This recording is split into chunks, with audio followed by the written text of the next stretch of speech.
Welcome to the second day of the conference. Again, just to reiterate what Tamsin said earlier this morning, room 4 is now in the same hall as all the rest of the rooms. So if you came in after she said that, all of the rooms are now on the same hall because we no longer have a space conflict with other things. So now it is my pleasure to introduce Robin Mansell, Dr. Robin Mansell. She is Professor Emerita from the Department of Media, Communications at the London School of Economics and Political Science. She was a professor of Information Communication Technology Policy at SPRU, the Science Policy Research Unit at the University of Sussex from 1998 to 2000.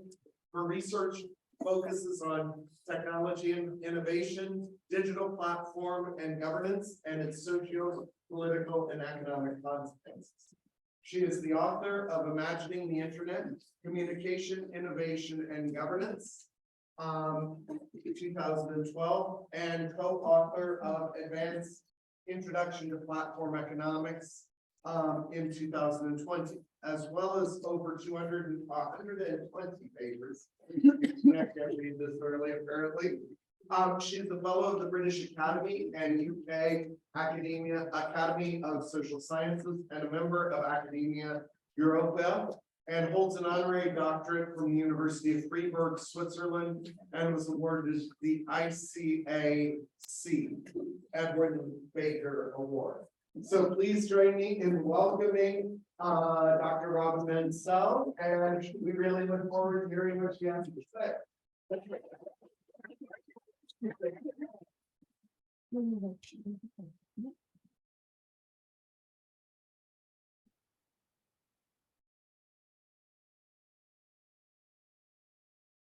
Morning, everyone. Working? Yes. It's working. That was a pretty heavy duty introduction. It makes me sound like I'm an economist, and I promise you I'm not a neo-classical.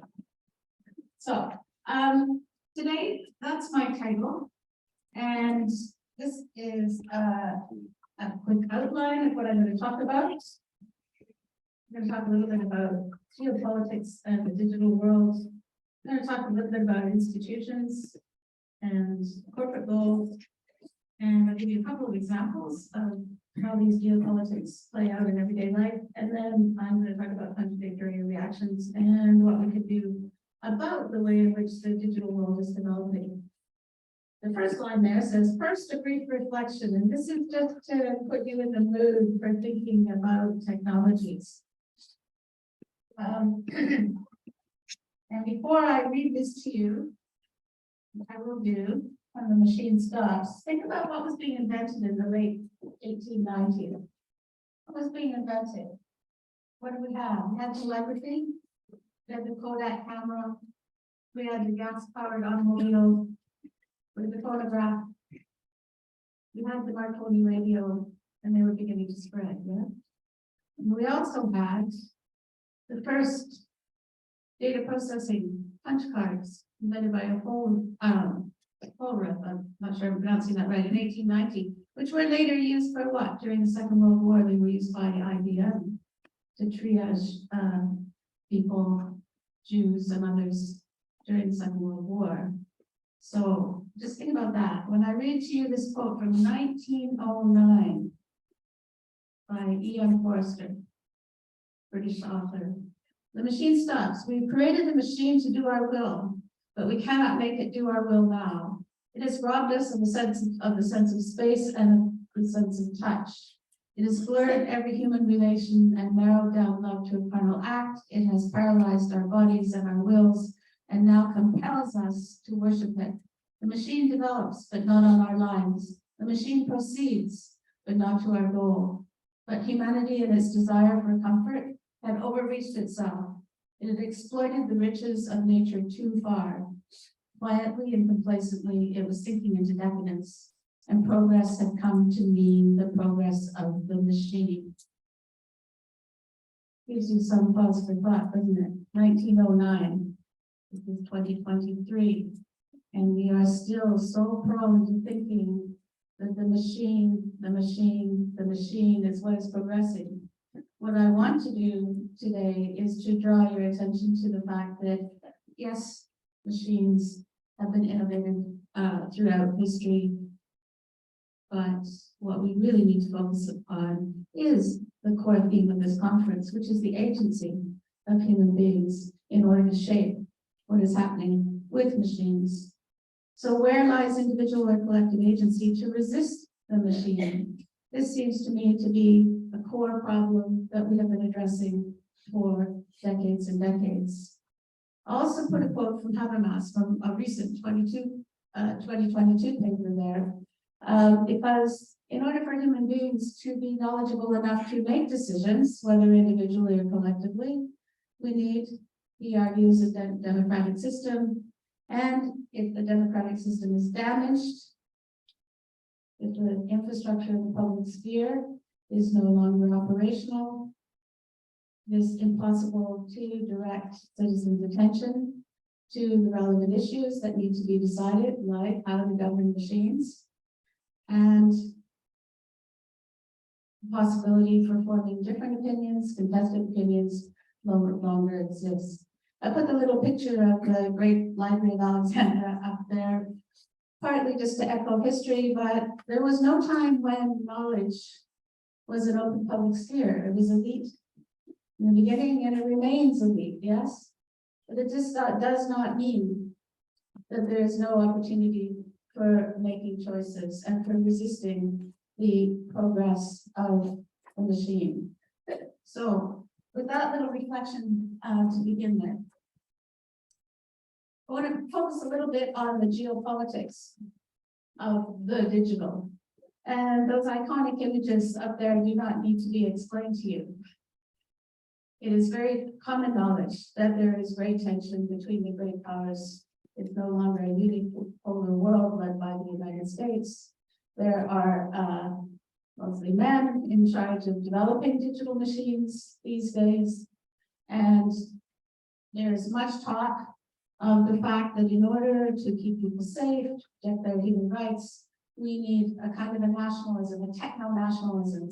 And we hear in the press and we hear from policymakers very frequently that we need to draw boundaries if we can around national and sometimes regional and spaces in order to keep people safe and to make the best of the technology. This is a new form of protectionism. It affects trade flows, it affects information flows, it affects whether or not knowledge can circulate freely. It leads to fragmentation of Habermas's public sphere. I would never suggest that a perfect public sphere ever existed, but I would suggest that something like a public sphere is necessary in order for human beings to make decisions about how to govern technologies. The claim is, by Zuckerberg and many others who lead the development of today's digital technologies, the big tech platforms, that what they are doing is in the service of humanity. It is in the service of progressive moves to make a better world. It is in service of upholding human rights. They would never say that they're setting out subconsciously to downgrade human rights. It is to distribute the benefits of the new technologies of the digital world fairly, and also to distribute or to mitigate the risks as much as possible, and to do so in a way that is transparent. This is the claim that they make. And they also say that notwithstanding the enormous energy consumption of the new digital technologies, these developments are consistent with environmental sustainability. I don't think any of you in this audience is likely to buy that argument, but that is the trope that is so widely distributed. There are really few signs in all of the discourses around techno-nationalism, the fragmentation of the internet. There are very few signs that care has been taken to consider the implications of the new technologies, the new digital technologies for people in their everyday lives, whether they be citizens or whether they be refugees. So why is this the case? We heard in the first plenary yesterday by Professor Goes a lot about institutions and about voice. And it was really, really helpful to think about how the institutional setup itself enables the problems that we confront with the new digital technologies. One of the core institutional rules in contemporary society, at least in the Western world, is what? It is to ensure that capitalist rules and legislation grant rights to private capital to capture and monetize data. So this is the whole datafication discourse, the idea that companies can treat your data and my data as the economists would have it, the new oil, but actually, excuse me, as something that can just be appropriated and used for their own incentives to make profits. That is the foundation of the capitalist system. And it is very much assumed to be the case even in the Chinese capitalist system. And what does it do? It leads to conflict. It leads to conflict between the innovation agenda, which is to keep investing and pushing for the next generation of technology, and what have come to be known as public values such as the protection of privacy, freedom of expression. So we have this enduring conflict, freedom from surveillance. We also have conflict between corporate ambitions to make profits and citizens' rights, fundamentally. And quite often the state has similar interest to the companies. The state wants to support the companies to lead in the world of global competition around digital technologies. So if we take it as read that the foundation of our institutional setup is to enable capitalist rules to support corporate ambitions, and that this leads to conflict, what are the questions we should be asking? One of the most common questions that gets asked is, if you tweak the rules a little bit, if you regulate, if you govern just a little bit differently, will that lead to empowerment of individuals to make choices for themselves about how they use digital technologies and when they use them, whether their children can access pornography online, for example? The question being, is empowerment enabled through introduction of new rules on terms that align with individuals' interests, or with what is permitted or allowed by state corporate power? Or alternatively, what scope is there for emancipation? So I'm using two different words here. Empowerment tends to mean a little bit more agency for individuals than they had before. For example, if you have literacy training, you might be able to discriminate between harmful and not harmful information. You can have more empowerment to decide that you won't trust a particular source of information. Emancipation is a term that is usually linked theoretically with much more critical theories of power, and we heard also from Professor Emerita, of course, yesterday, a very rich menu of critical theories of power. And in those theories, the question is whether or not within the capitalist framework, there can be any notion of emancipation from the dark side of machines. So on the one hand, we can talk about governance and regulation that empowers individuals a little bit, or maybe a lot, but it's still operating within the capitalist framework. On the other hand, we can think about whether there are possibilities for true emancipation from the exploitative practices of a capitalist-driven system of digital innovation. So in the rest of this talk, I'm going to be thinking very much about whether or not the changes that are happening lead to empowerment in the sense of individual empowerment to make changes and choices, or whether they actually potentially lead to emancipation of individuals and collective groups to free themselves from the harms of dark machines. So, I won't spend a lot of time on this, but what are the principal goals of the digital platforms? I probably don't need to name them, but here we're talking about the Facebooks, the Metas, the commercial e-commerce platforms, some of the Chinese platforms like Weibo, etc. The principal ambition is global expansion for profit. Need I say more? But within that, the ambition of the big platforms is very much to make service agreements with you, the user, to maximize the core asset, which is what? Data. So whatever it is, under whichever regulatory regime, the main principal ambition is to maximize the value of data. In order to do that, many of these companies are engaged in strategic standardization.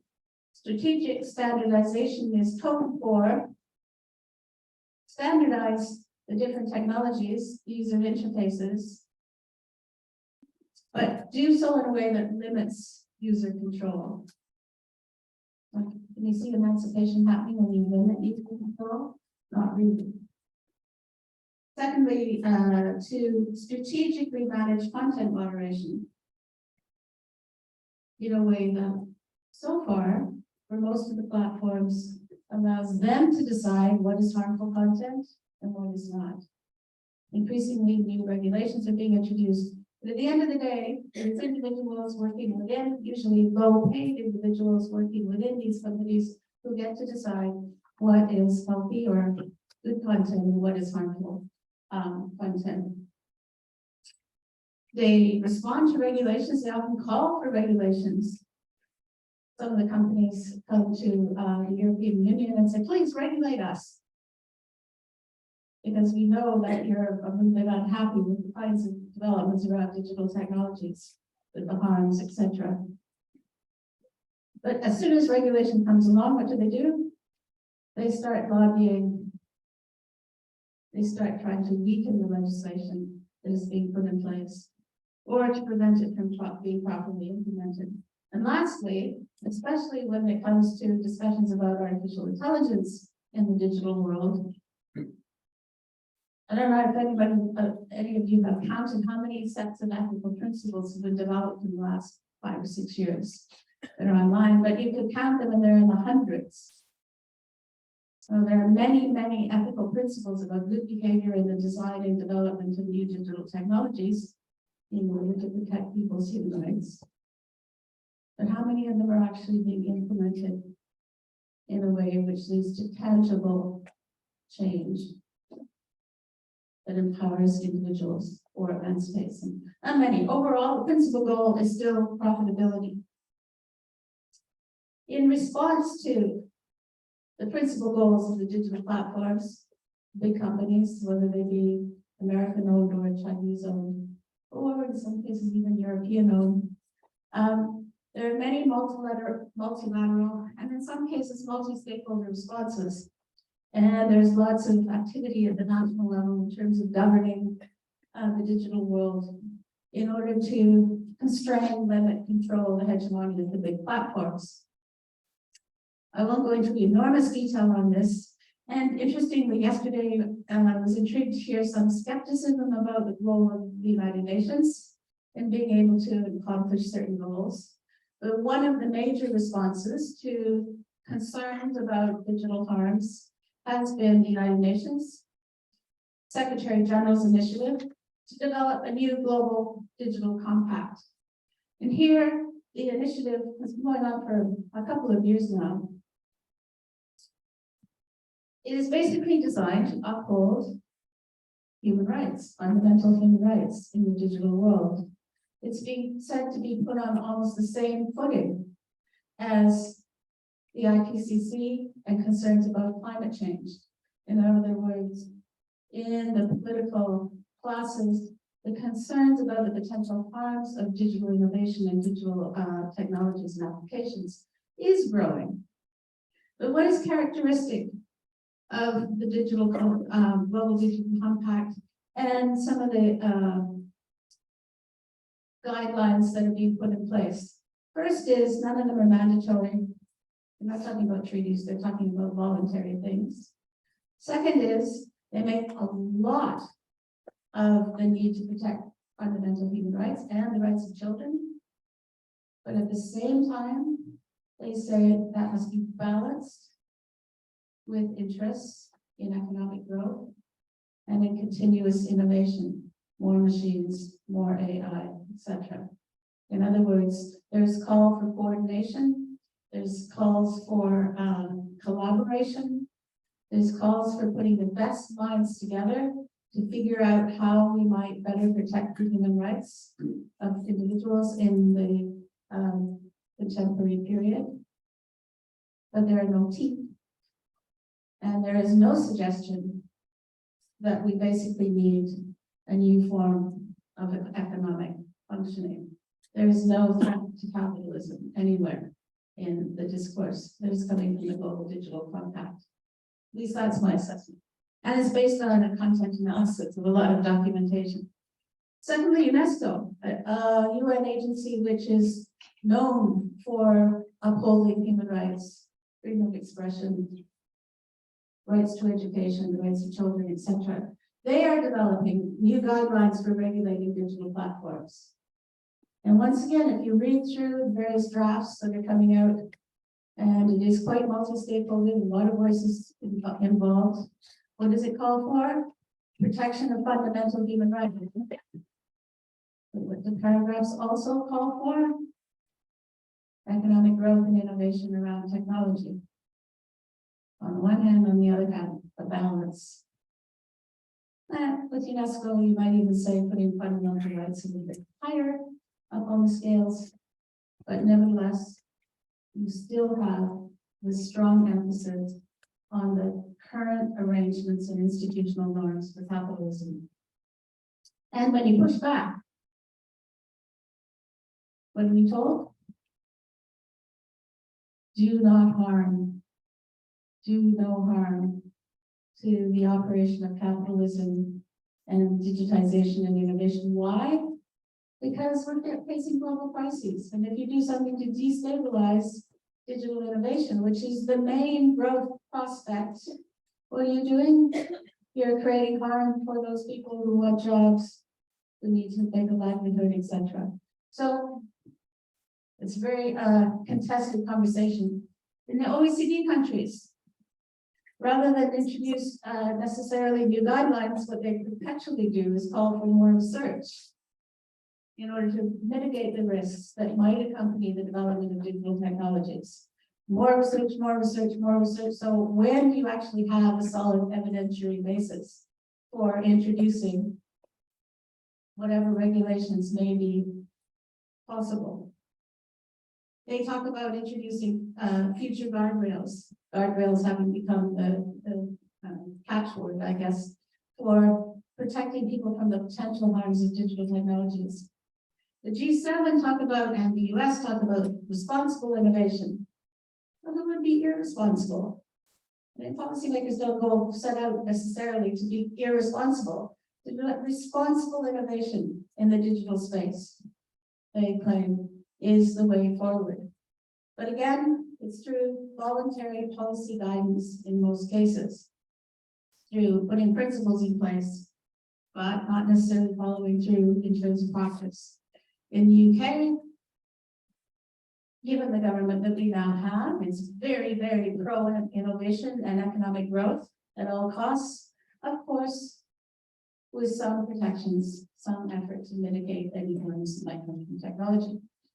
And in the EU, not sure how many of you are aware, but there has been a massive new packages of legislation passed in recent times: Digital Services Act, Digital Markets Act, the Data Protection Act, and Privacy Protection, all of which creating more and more text, which allows us to feel that regulations are being put in place, but far less resources devoted to the actual implementation of that legislation.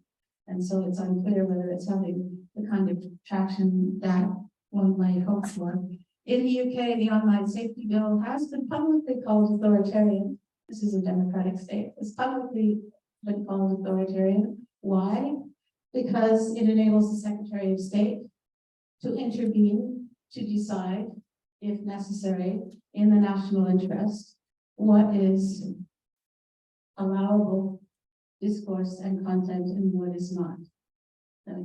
How independent is that? Does that empower individuals? Does it emancipate them? I think not. So, two examples of the way in which these kinds of contradictions work themselves out. The first, I very briefly say something about is 5G. 5G is the new variation of mobile or broadband networks. You don't have to know about the technical details of this. The key characteristic is that it introduces far more automation, artificial intelligence into the periphery of the networks, and in the core, it also exists. It is the next scaling up of communicative ability across the world, faster, et cetera, all deemed to be good things, handling more and more data in order to profit from datafication. The story is led by the US, that the Chinese are introducing this technology with all sorts of backdoors and spy capabilities, which will allow them to get access to security secrets in the West. And therefore, Chinese companies should be banned. They are the bad actors. They are the ones who are engaged in using this kind of technology to surveil. On the other hand, the same technology in the hands of Western companies is deemed to be good, provided by good actors who are always concerned with protecting your privacy and your security. The research that we have done in this area shows that it's a matter of differences in degree as to how much threat there is to people's security as a result of the development of these networks. And that the United States and other Western countries are as capable of spying, surveilling you as the Chinese. They just do it to a different degree.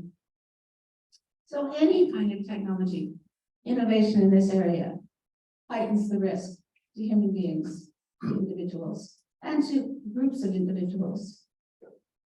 And the rights protection in the West differs in degree, I would suggest, but not in principle from China. And therefore, a lot of the scaring about the need for the fragmentation, building boundaries around networks is a construction which is not consistent with the reality of the way digitization is developing. And the other one I wanted to mention, because everybody's mentioning it, is general artificial intelligence, or chat GPT. We had a discussion yesterday about some of these issues. I put the market share information up there because really chat GPT is about more and more data being collected and used in the cloud. It could be real data scraped from your interactions online, or it can be synthetic data, which is more and more being developed in order to drive these artificial intelligence chat GPT engines. And you can see there that the big cloud infrastructure companies in the West and in China generated some 63 billion in the first quarter of 2023. That's a lot of money. That is the incentive, one of the incentives that is driving more and more investment in artificial intelligence and generalized artificial intelligence. At the same time, the companies are claiming that they are developing these technologies for good, data for good. They are also exploiting geographical areas like looking for this scarce minerals in Brazil. Apple and Microsoft and Amazon are doing, which means what? Attacks on the environment. Whoops. Sorry, that's so like talking too long. Can I do another 5 minutes?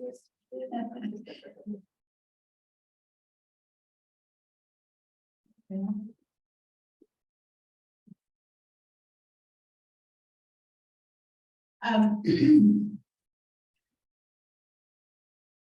The principal purpose of developing these next generation technologies is to gain market share. So the same economic incentive that has been there all along is what is driving the market. And the same geopolitics and rivalry between different parts of the world, the different companies in different parts of the world, is to gain market share. There are lots of concerns, as all of you will know, whether in the classroom or more generally about things like ChatGPT.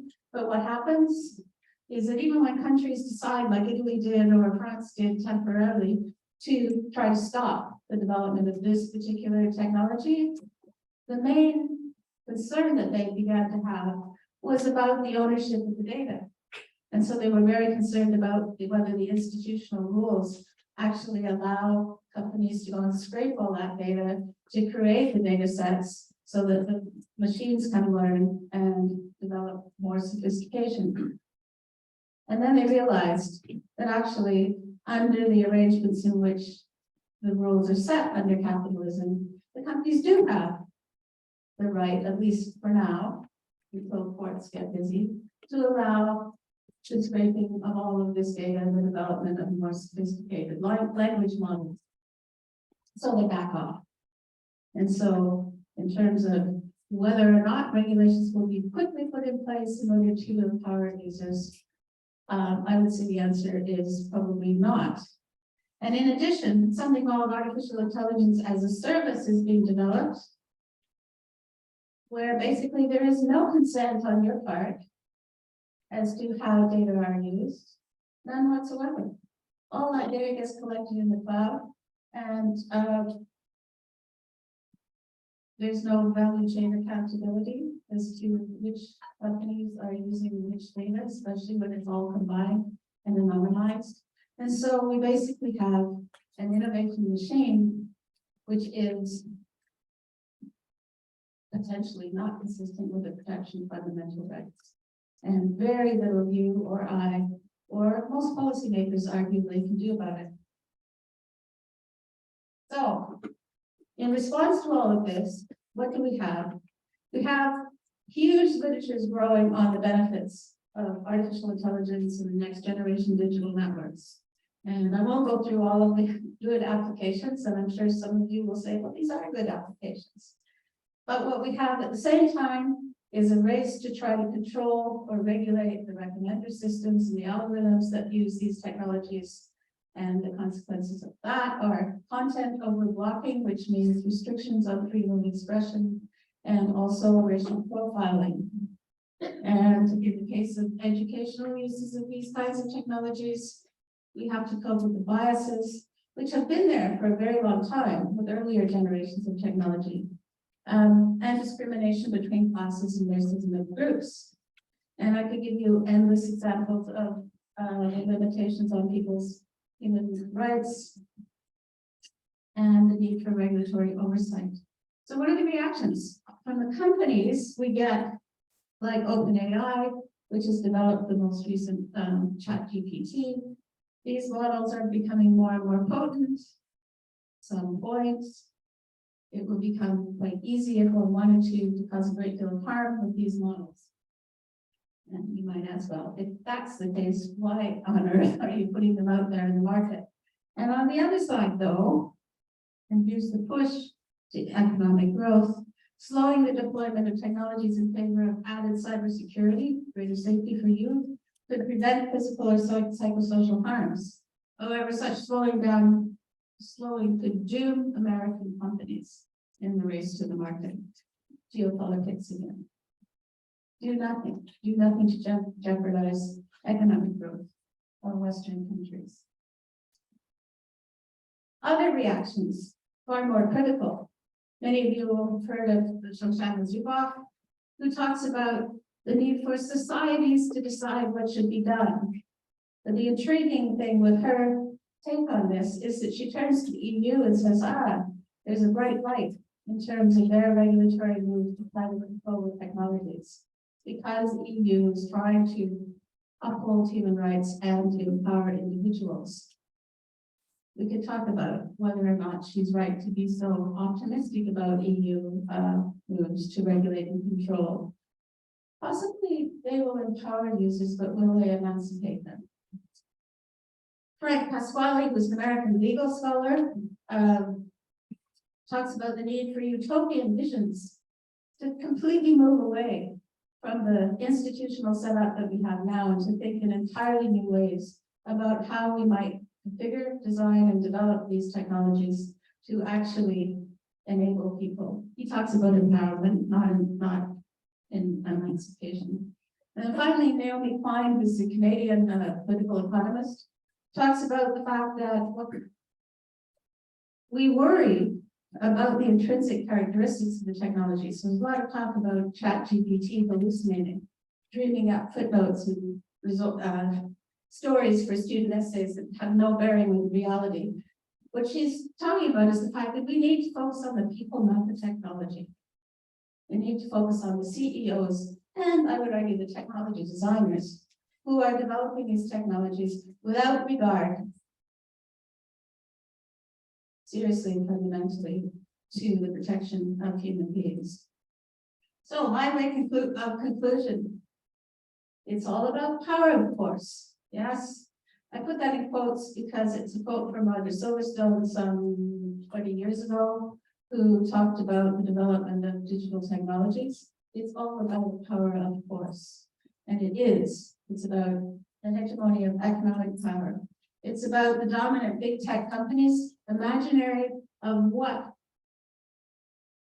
a robust data-driven world should look like. It's a utopian dream of a competitive marketplace with the United States against other parts of the world. The examples I gave you of 5G broadband networks and AI are just geopolitical projects in some ways that ensure that states and companies can manipulate data to serve their profit-driven ends. The dominant vision, or imaginary if you like, succeeds all too often in visibilizing the consequences of these developments for my everyday life, your everyday life, and people around the world. And so if we really want to think about what needs to happen, we might conclude, and I do conclude, that empowerment, greater literacy training, greater abilities to actually make choices as to whether or not to go online and where to go when you do, what technologies to use, is simply not enough. What we really need is emancipation, which requires that tech systems do not monetize data.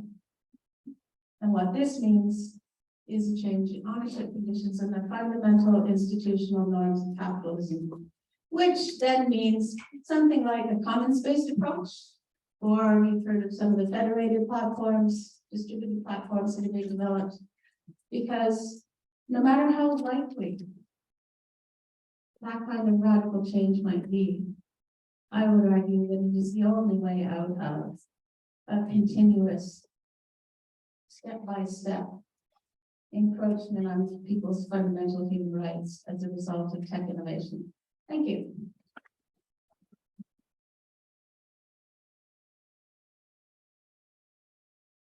So at this point, we'll take questions from the room.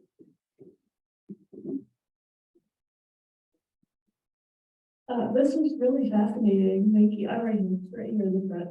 I'm hard of hearing, so you'll always find me in the room.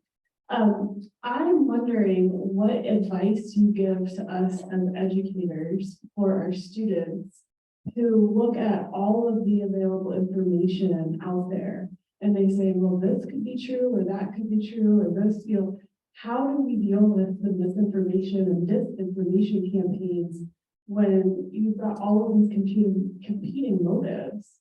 And we can point them to the research, but then you have things like ChatGPT. Is that real? Is it not? I was wondering if you could speak on, maybe giving us some advice for those naysayers in my classes. Thank you. Let me preface what I say by the fact that in the big picture, I don't think any amount of critical literacy training can solve the kind of problems that I've been describing. I think that they are like a Band-Aid, but Band-Aids are better than nothing. So I would never say do nothing and just wait. I would say that critical literacy training is essential. By that, I mean, for students in the classroom and politicians and basically all citizens. What is needed is a greater growing awareness of the need to be able to discriminate. And where you cannot discriminate, as increasingly you cannot discriminate, to realize what some of the forces are that are giving rise to this absolute crescendo of information, some of which has some kind of truth value, some of which does not. And one needs to start not just with, keyboard training and STEM training, but with the whole variety of areas. And in this country, Ofcom has had a mandate to provide funding and support for digital literacy training for, goodness, it must be 20 years now. Tiny, tiny budgets. So, if there was real core concern about this, including in schools around the world, we would be spending more on it, but we don't. We talk about how nice it would be to train the teachers, to train the students, but it just is a drop in the bucket. And my argument is it is a drop in the bucket because it is not taken seriously, because there are these overriding factors. I'm going to take a little bit of moderator privilege and ask that question, if you don't mind. So one of the big battles that we're seeing emerging in the 21st century is the idea of body sovereignty and who owns your body. And parallel to that, from your presentation, I see sort of this data sovereignty that, our data, our lives, our digital life is sort of an extension of kind of our body sovereignty. Do you have any ideas or thoughts about how we as individuals can take more ownership of our own digital aspect of our body? There are some moves afoot. You remind me of, Marshall McLuhan's, extension of man kind of notion. And the sort of sensory, the no division between the sensory body and the sort of data sensorium. So I have any suggestions? I mean, there are initiatives underway to lock up your data, put you as a person, a human being, in control of whatever images are floating around out there, developed based on your activities or the activities of third parties. The issue that I have with it is not that they should be stopped. I think far more funding should go into them. Data lockers and intermediaries of various types, who would allow you to make some choices about what happens to the representation of your body in the world. But the problem is they devolve the responsibility back to you as an individual. And the whole problem is, why do we expect individuals to spend their time, their resources on managing their bodies, if you like, the extensions of their bodies, because someone else is creating a possibility for harm? This is madness, right? It just tips the scales, the balance of the scales in the wrong direction. I'm not against technology, but I am against the notion that ultimately it is down to the individual to look after themselves. I mean, what more libertarian anarchistic notion can there be? What we need is a fundamental change in the rules, institutional rules that underpin society as a whole. And I'm not an optimist that that's coming anytime soon, but I would be as pessimistic about the long-term outcomes and what will happen to the representation of your body and you and discrimination and all that sort of stuff if nothing happens. I would say it is on the part of climate change. Question over there and the one in the center. Yeah. Great. Yeah. Oh, okay. I've been broadcasting my voice for 30 years, so I'm pretty used to this. I find your concept of where you call for responsible innovation needs to be parallel with responsible operating to follow up on that. So the concept of emancipation and what I understand from this, is that the system out there has people so addicted to these cell phones and laptops that they cannot disengage from it. And they're putting out mass volumes of data. And I find myself in calls with some of my colleagues and friends that go, you've turned off your phone or you're not on your phone for tasks. I'm perfectly comfortable not being online. But the system that they have has hooked in millions, billions of people to be contributing data because they can't put their task down. So the responsibility of the individual, I have to disagree. They have to make the choice in terms of when they go online as much as where they go on. Thank you for that. I agree that it's not a story about the denial of all individual choice. It's a story about where and how individuals are enabled to live their lives. And so I would come back to the collective response in the case you're talking about, whether it be corporate or it be universities that decide no emails on weekends or after 5 o'clock, which is something that LSE has done. And you know, there's a libertarian outcry when we do that. And all sorts of people who rose up and said, you're not going to tell me when I can send an email or, you know, be expected to respond to an email. So even when you get a collective agreement, a temporary respite in all of this squabbling over who should do what with what technology, you get a backlash. And this is caused by the fact that the whole design of the system is, as you describe it, an attention economy, which sucks people in and makes them addicted to the need to be doing this all the time. So I would say if you think about emancipation, you might imagine, I know it's hard to imagine, a system that was not designed to make money out of an attention economy, but still brought some of the benefits of these technologies to people to allow them to have robust communicative spaces.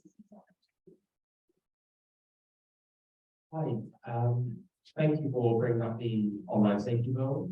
It's a big part of my research, and it's quite frightening actually the use of proactive technologies and behavioral profiling essentially that it lays out. But I gave a lecture on it about 2 weeks ago, and somebody said, do you feel that what essentially we give up is worth it to implement the bill and to implement the protections that the UK government wish to implement? Are you finding that people are more willing to make that sacrifice? Well, I suppose I could respond in a couple of ways. I mean, people are becoming less and less concerned about their individual privacy.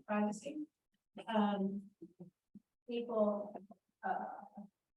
in surveys, although I'm not sure it's a good thing to ask people about what they don't know about, but nevertheless, people's responses to surveys are that they are very concerned about safety of children, particularly. And insofar as the online safety bill seems to be going after making changes that would allow greater protections of children, then it is very hard to differ than to, you know, say don't do this. But the problem is, because the technology has arrived at the stage that it has, in order to do that, it is pretty much going to be necessary to decrypt or cause the companies not to decrypt their messages, unless you have, you know, full play. I don't want to get into technical details, but what we are giving up is what the companies have said is good for us, which is encryption and privacy.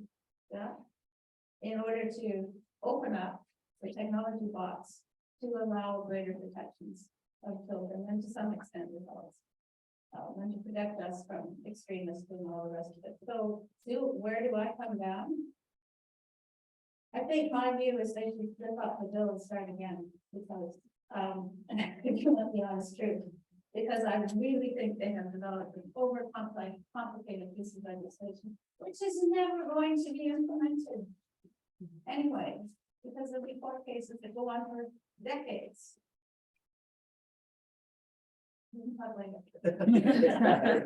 One of the back here. Thank you for a wonderful presentation. My PhD is on platform, this is your work is reference, so it's wonderful to meet you. My question is about legislative pluralism. When the EU has this large digital package of multiple legislations, to what extent do you think that this is legislative pluralism aimed at big tech? Because the DSA and the GMA focuses on gatekeeping platforms, which are larger platforms. What about smaller platforms? Which leads to my next question of balancing regulation and innovation.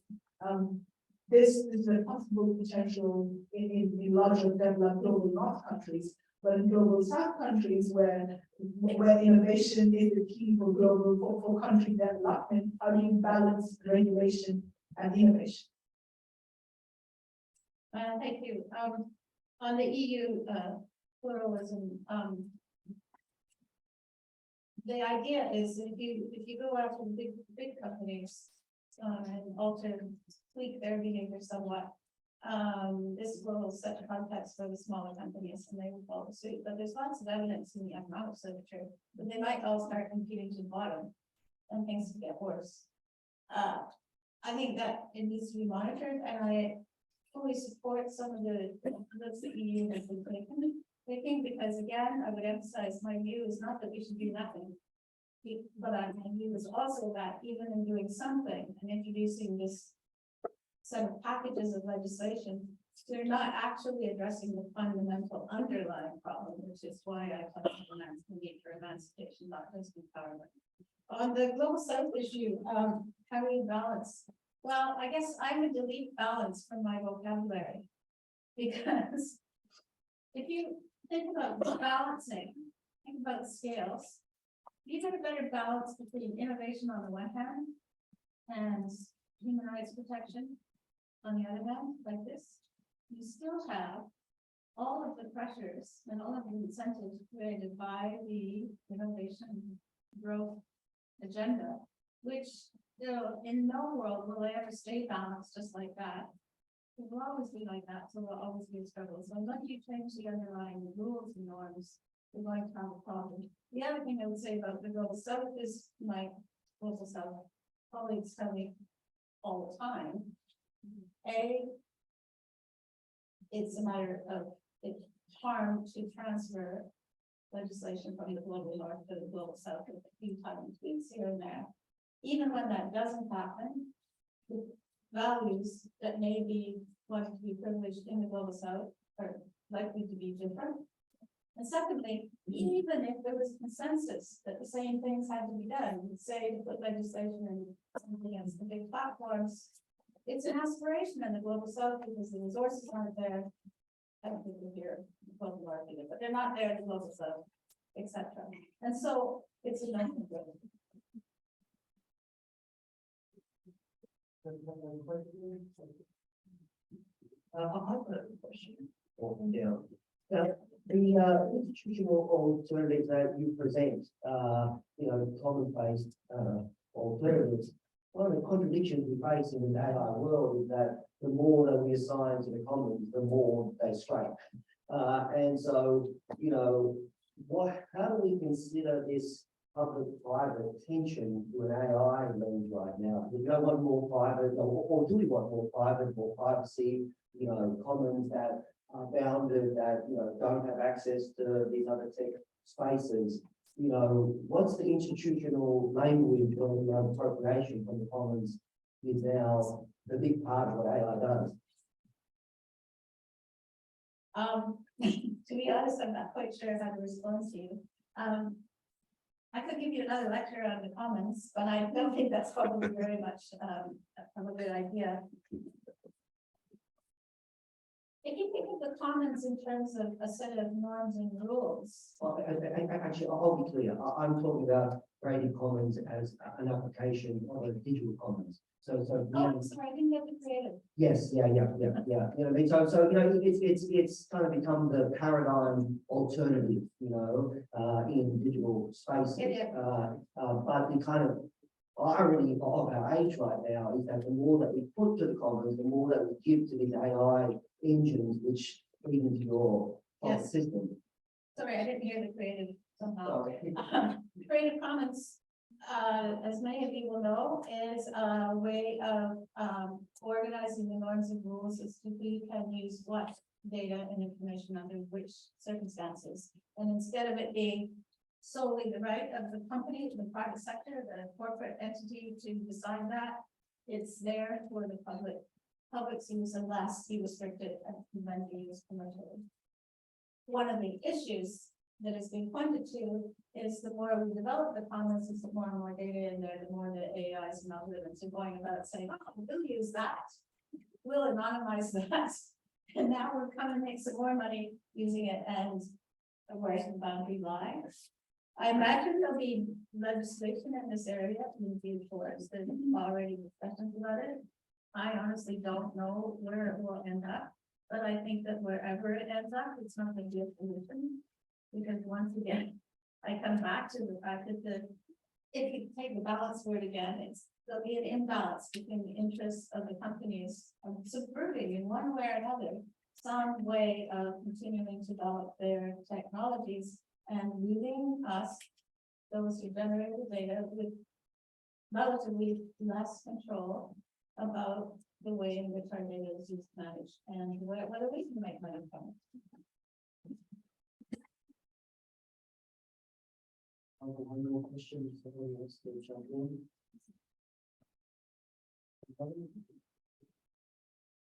I'll give you the last word. Oh, well, I just want to thank you very much for a really enlightening conversation and lots of stuff to think about and discuss from this today. So thank you so much.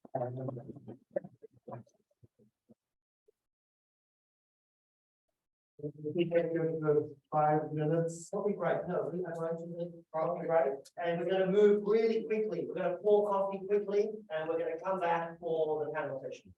What time do we start? We start again, that's a very good question, at 10:30.